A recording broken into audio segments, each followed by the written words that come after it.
आज हम शुरू कर रहे हैं चैप्टर नंबर 2 विद्युत विभव तथा धारिता। तो इस चैप्टर के अंदर ज़्यादातर एक वर्ड यूज होगा जिसको हम विद्युत विभव कहते हैं। तो सबसे पहले हम उसको समझाना चाहते हैं कि आखिर विद्युत विभव होता क्या है। विद्युत विभव को इंग्लिश में पोटेंशियल भी बोलते हैं। तो आइए हम विद्युत विभव को इस तरीके से समझते हैं। देखो, हमने आवेश के बारे में पढ़ा है कि आवेश अपने चारों तरफ एक क्षेत्र बनाता है, वो उसका गुण होता है जिसको हम वैद्युत क्षेत्र कहते हैं।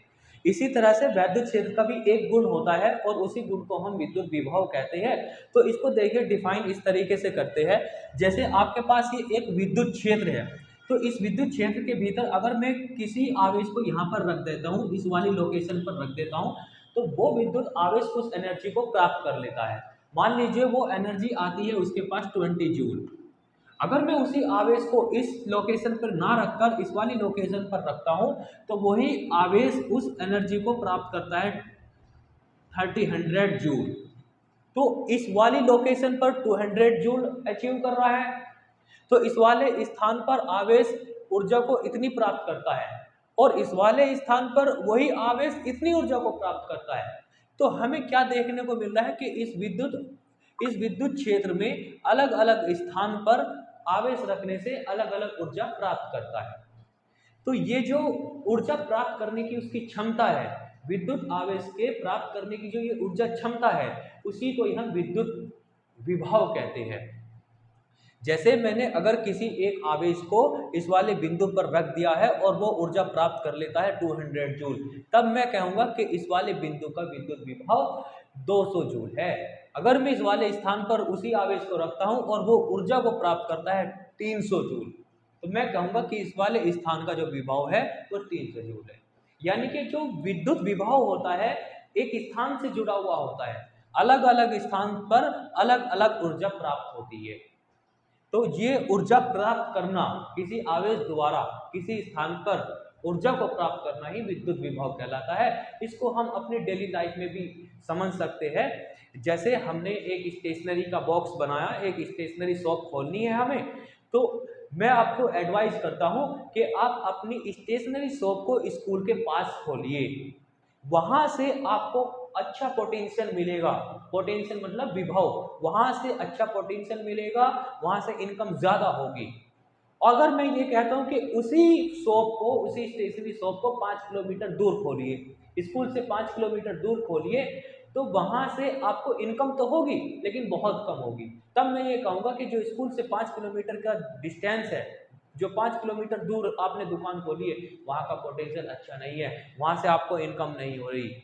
तो हमेशा पोटेंशियल यानी कि विभव एक स्थान से जुड़ा हुआ होता है, एक स्थान का गुण होता है कि उस स्थान से कितनी ऊर्जा हम ले सकते हैं। तो ऐसे ही विद्युत क्षेत्र का एक गुण होता है और वो लोकेशन पर डिपेंड करता है। इस वाली लोकेशन पे मैं आवेश रखता हूं तो उसको इतना एनर्जी मिलती है, इस वाली लोकेशन पर रखता हूं तो इतनी एनर्जी मिलती है। तो इसी को हम विद्युत विभव कहते हैं, एक लोकेशन से प्राप्त हुई ऊर्जा, जो ऊर्जा प्राप्त करता है। इसी को इस वाले एग्जाम्पल से भी समझ सकते हैं। अगर मैं इस वाले स्प्रिंग को यहाँ पर रखता हूँ तो इसको कोई भी एनर्जी नहीं मिलती, कुछ भी एनर्जी ये प्राप्त नहीं करता, तो इसका पोटेंशियल मैं कहूँगा 0। लेकिन जब इस स्प्रिंग को ऐसे दबा दिया जाता है, यानी कि इसको उठा करके यहाँ रख दिया जाता है, तब ये ऊर्जा कुछ प्राप्त कर लेता है। मान लीजिए 10 जूल इसने ऊर्जा प्राप्त कर ली, तब मैं कहूँगा इस वाली लोकेशन का जो विभव है वो 10 जूल है, क्योंकि उसने 10 जूल एनर्जी को प्राप्त कर लिया है। और मैं और दबाऊंगा तो इसकी ऊर्जा और ज्यादा बढ़ जाएगी, और ज्यादा ऊर्जा प्राप्त कर लेगा ये। मान लीजिए इसको अब ऊर्जा मिल जाती है 200। तो जैसे जैसे आप लोकेशन बदल रहे हो, स्थान बदल रहे हो, तो ऊर्जा भी बदलती जा रही है। तो लोकेशन बदलने से, स्थान बदलने से ऊर्जा बदल रही है, तब हम इसको कहेंगे विद्युत विभव। तो विद्युत विभव को इस तरीके से आप परिभाषित कर सकते हैं। अब देखिए, यहाँ का विद्युत विभव कुछ और है, यहाँ का विद्युत विभव कुछ और है, तो इन दोनों में डिफरेंस कितना आएगा? तो आंसर है 300 में से 200 हटा दीजिए तो ये 100 का अंतर आ जाएगा। इस अंतर को हम कहते हैं विद्युत विभवांतर, यानी कि दो बिंदुओं के बीच का अंतर, उसी को हम कहेंगे विद्युत विभवांतर। ये कैसे आया? तो यहाँ से आपने किसी आवेश को रखा था, उसने इतनी ऊर्जा प्राप्त की थी, और जब आपने इसको यहाँ से उठा करके इस तरफ लेकर के आए, इस बिंदु पर लेकर के आए, तो इसने ऊर्जा प्राप्त कर ली 300। तो यहाँ पे 200 थी, यहाँ पे 300 थी, 100 इसके एक्स्ट्रा, 100 एक्स्ट्रा इसके पास कहाँ से आई? तो इसका आंसर है क्योंकि हमने इस पे वर्क किया है ना, तो इस आवेश को इस बिंदु से इस बिंदु तक लाने में मुझको इतना वर्क करना पड़ता है, मुझे अपनी एनर्जी वेस्ट करनी पड़ती है। तो वो एनर्जी कहाँ गई? तो आंसर है वो एनर्जी इस वाले आवेश के पास चली गई। तब हम इस तरीके से लिख सकते हैं कि किसी एकांक आवेश को एक बिंदु ए से दूसरे बिंदु तक ले जाने में जो कार्य आपको करना पड़ा उसी को ही हम विद्युत विभवांतर कहते हैं। दो बिंदुओं के बीच का वही विभवांतर कहलाता है। तो ये ए से बी तक लाने में किया गया कार्य, किसको लाने में? तो आंसर है आवेश को लाने में।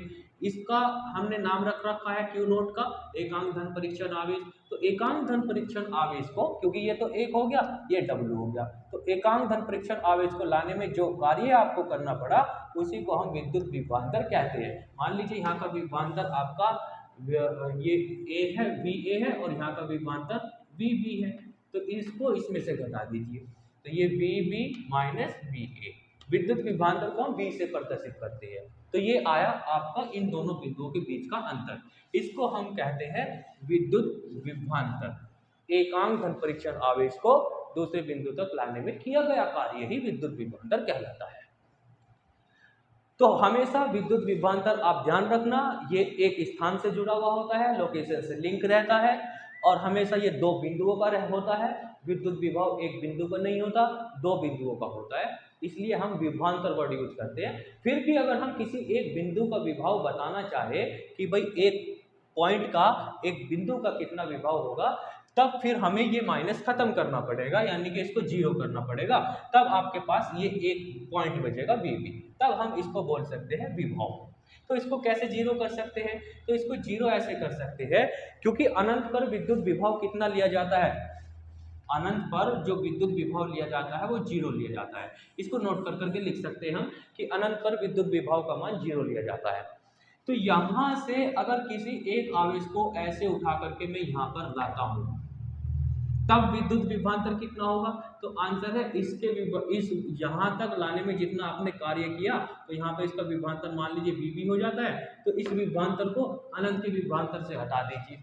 अगर हमारा बिंदु एक बिंदु अनंत पर स्थित है, तब इसको मैं ऐसे लिख सकता हूं V B minus V infinitive यानी कि अनंत, और डब्ल्यू अपॉन क्यू नॉट। अब क्योंकि अनंत पर विद्युत विभव का मान शून्य होता है, तो इसको मैं शून्य कर सकता हूं, और मैं ये लिखूंगा अब वी बी। अब ये सिंगल पॉइंट बचा, एक बिंदु बचा, अब इसको कहेंगे हम विभव।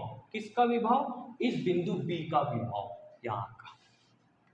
तो विद्युत विभव की परिभाषा जब आप बनाएंगे तो अनंत, एक बिंदु को अनंत कर दोगे।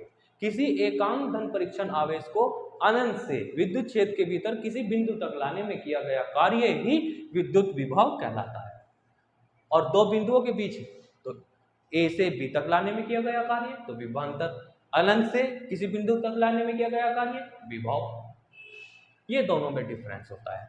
आप इसकी विद्युत विभव की परिभाषा बना सकते हैं, ऐसे बनेगी विद्युत क्षेत्र के भीतर एकांक धन परीक्षण आवेश को एक अनंत से, यहाँ पे बस अनंत लिखना है, अनंत से किसी बिंदु तक लाने में किया गया कार्य ही उस बिंदु का विद्युत विभव कहलाता है।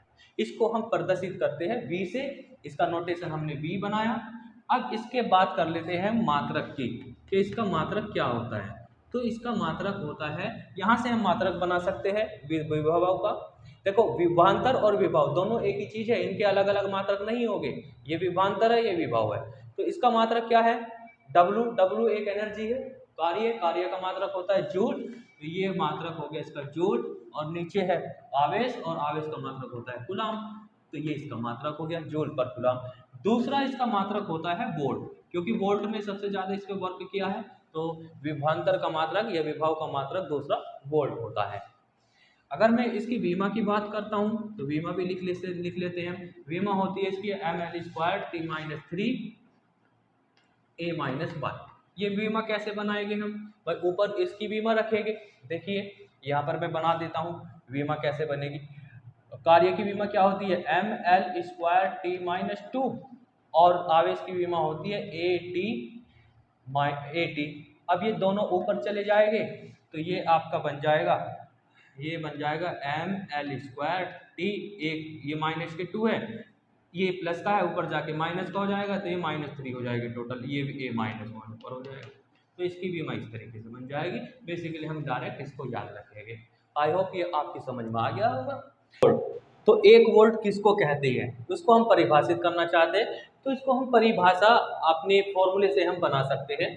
मान लीजिए यदि आपने इस आवेश को, Q0 आवेश को यहाँ से यहाँ तक लाने में 1 जूल कार्य करना पड़ा, सिर्फ 1 जूल, यहाँ से यहाँ तक लाने में आपको 1 जूल कार्य करना पड़ता है, तब हम कहेंगे यदि WAB यानी कि A से B तक लाने में आपने कितना कार्य किया, 1 जूल, और आपका आवेश उसका मान तो 1 है ही, 1 कूलाम है ही उसका।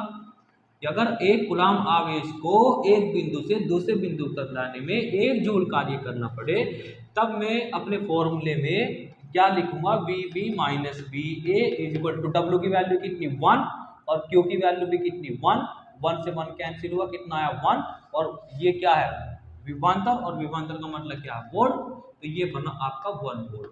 तो ये 1 वोल्ट कैसे बना, ये 1 वोल्ट जब बनता है जब आप एकांक धन परीक्षण आवेश को एक बिंदु से दूसरे बिंदु तक लाने में जो कार्य करते हैं उसी कार्य को हम क्या कहते हैं, 1 वोल्ट कहते हैं। वह 1 वोल्ट के बराबर होता है। ये 1 वोल्ट की परिभाषा है।